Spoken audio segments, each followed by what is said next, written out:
உனக்கு ஏற்படுத்தின சூழ்நிலைகள் நினைவு இருக்குது? ஆமா, அது கண்டிப்பா என் நினைவுல இருக்கு. நான் நன்றி சொல்ல வேண்டிய தேவன் நீங்க தான். உங்களுக்கு தெரியுமா, எனக்கு எது சரியா தெரியலனாலும் ஆடுங்க மாதிரி நாங்க சுத்தி திரியறத பார்த்து நீங்க சந்தோஷப்படுறீங்க. நாங்க தெரிந்து கொள்ளப்பட்டோமா இல்லையாங்கிறத தீர்மானிக்க முடியாத நிலையில இருக்கோம்.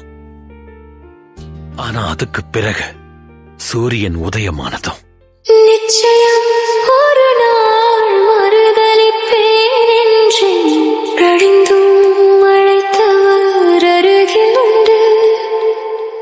நான் வீசும் வலைகள் எல்லாம் வெறுமையாய் வந்தாலும் என்னோடு அவர் இருக்க குறையேது. எனக்கு தெரியும் அது கஷ்டம்னு.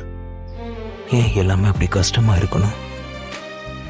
மனிதன் தன் சொந்த புரிதலை சார்ந்து கொள்ளும் போது அதை மிகவும் கடினமாக்குகிறான்.